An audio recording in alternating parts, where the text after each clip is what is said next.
तो लखीमपुर खीरी के गोला गोकर्णनाथ विधानसभा उपचुनाव में वोटों की गिनती जारी है। 23 राउंड की गिनती पूरी हो चुकी है। अमन गिरी ने अपनी बढ़त बनाई हुई है। 29,000 वोटों से बीजेपी प्रत्याशी आगे है। 9 राउंड की काउंटिंग अभी फिलहाल बाकी है। एसपी के विनय तिवारी पिछड़े। तो बड़ी खबर इस वक्त की है। लगातार न्यूज़ 18 उत्तर प्रदेश उत्तराखंड हर एक तस्वीर अपने दर्शकों तक पहुंचा रहा है और किस तरीके से काउंटिंग सेंटर पर हलचल देखने को मिल रही है, क्योंकि बीजेपी प्रत्याशी 29,000 वोटों से आगे है और ये सीधी टक्कर जो है वो बीजेपी और समाजवादी पार्टी में देखने को मिल रही है। बीजेपी प्रत्याशी आपको बता दें कि अमन गिरी आगे है और एसपी के प्रत्याशी विनय तिवारी पीछे हैं। तो 23 राउंड की जो काउंटिंग है वो फिलहाल पूरी हो चुकी है और 23 राउंड की जो गिनती है उसमें 23,000। अगर आप अपने बच्चों को पैसे का पाठ नहीं सिखाएंगे तो पैसा कमाने के बाद में हो सकता है वो आपको ही बेच दें। सावधान, फ्रीडम ऐप को डाउनलोड करें। बच्चों को पैसे का पाठ कैसे पढ़ाना है सीखिए। वोट से आगे हैं अमन गिरी।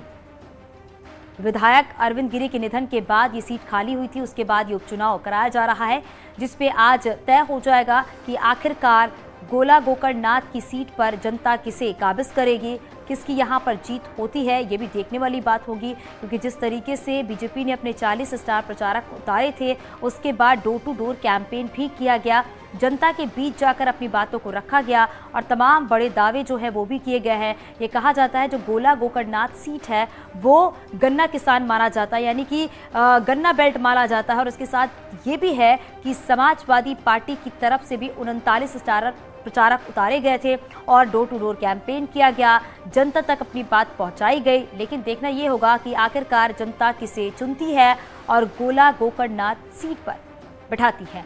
हमारे सहयोगी संकेत लगातार हमारे साथ बने हुए हैं। संकेत, क्योंकि 23 राउंड की जो काउंटिंग है वो फिलहाल पूरी हो चुकी है और बीजेपी प्रत्याशी अमन गिरी ही आगे चल रहे हैं, आगे क्या अपडेट?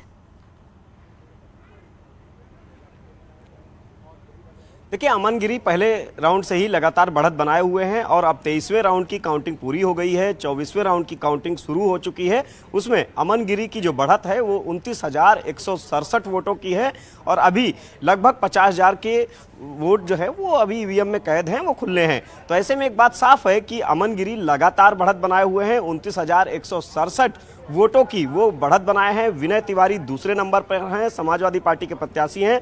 और अगर हम बात करें जो अरविंद गिरी 2022 के चुनाव की, तो उसमें 2022 के चुनाव में अरविंद गिरी ने विनय तिवारी को 29,000 वोटों से ही चुनाव हराया था। समाजवादी पार्टी के प्रत्याशी थे विनय तिवारी और इस बार 29,000 का वो आंकड़ा छू लिया है अमन गिरी ने। 29,000 से वो आगे चल रहे हैं 29,167 वोटों से और विनय तिवारी उनसे 29,167 वोटों से पीछे हैं। तो ऐसे में एक बात साफ है कि अभी जहां 24वें राउंड की काउंटिंग हो रही है, अब 32 राउंड की काउंटिंग होनी है तो कुल, तो ऐसे में अब अमन गिरी लगातार बढ़त बनाए हुए हैं। और जो एक तरह से देखा जाए कि गोला की जो जनता है, गोला की जनता ने काफ़ी हद तक भारतीय जनता पार्टी पर भरोसा किया है। हालांकि अभी काउंटिंग शेष है, लेकिन एक बात साफ है कि अमन गिरी लगातार बढ़त बनाए हैं। वो मुद्दे समाजवादी पार्टी ने उठाए थे, गन्ना बेल्ट मानी जाती है गोला गोकर्णनाथ की ये सीट और गन्ना किसान यहाँ भारी संख्या में है और समाजवादी पार्टी ने मुद्दा उठाया था कि गन्ना किसानों के भुगतान का। और इसके अलावा भारतीय जनता पार्टी ने इस मुद्दे का बेहतर तरीके से जवाब दिया था एक सार्वजनिक मंच में और वो जवाब खुद मुख्यमंत्री योगी आदित्यनाथ ने दिया था। तो जाहिर सी बात है कि सपा के उन मुद्दों को जो सपा ने उठाए थे वो कहीं ना कहीं अब फीके नजर आ रहे हैं। जो चुनावी नतीजे आ रहे हैं सामने, जिस तरीके से लगातार अमन गिरी बढ़त बनाए हुए हैं, हालांकि अभी जो 29 राउंड की गिनती हो चुकी है, 32 राउंड टोटल होने हैं, तो अभी कुछ राउंड बाकी हैं। लेकिन एक बात साफ है कि अमन गिरी की बढ़त है और गोला गोकर्णनाथ की जो सीट वो तराई की सीट मानी जाती है। इसका असर अगर जो जीत हार होती है वो सीधे तराई के जो जनपद हैं, 5 जनपद सीधे तौर पर हैं, 100 विधानसभा सीटें। हार होगी ये थोड़ा इंतजार करना होगा, क्योंकि अभी भी काउंटिंग बची हुई है। 24वें राउंड की काउंटिंग चल रही है। लेकिन संकेत, जब आप बीजेपी प्रत्याशी अमन गिरी से बातचीत कर रहे थे, वो जीत को लेकर काफी आश्वस्त नजर आ रहे थे।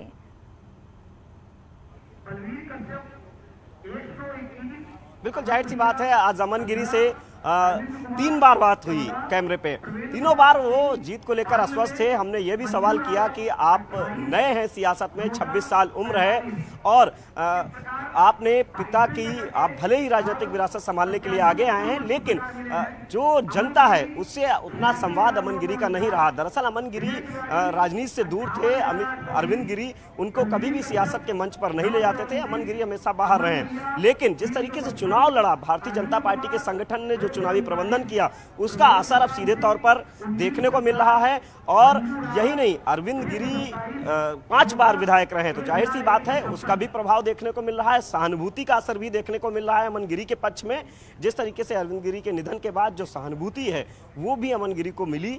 जाहिर सी बात है जो लगातार बढ़त है ये कुछ इसी तरीके से दिखा रही है कि पहले चरण से लगातार अमन गिरी बढ़त बनाए हुए हैं और भारतीय जनता पार्टी की आक्रामक चुनावी रणनीतिक शैली यहाँ भी काम करती नजर आ रही है। जो चुनावी प्रबंधन किया गया, और भारतीय जनता पार्टी ने, भले ही ये एक विधानसभा का उपचुनाव था, लेकिन बीजेपी ने चुनावी प्रचार में, चुनावी अभियानों में कोई कोर कसर नहीं छोड़ी। अब 40 स्टार बिल्कुल संकेत, और ये देखा जाता है कि बीजेपी हमेशा चुनाव के लिए तैयार रहती है, तैयारियां पहले से ही की जाती हैं। और अब हमारे साथ बीजेपी प्रवक्ता एसएन सिंह भी हमारे साथ जुड़ गए हैं और एसपी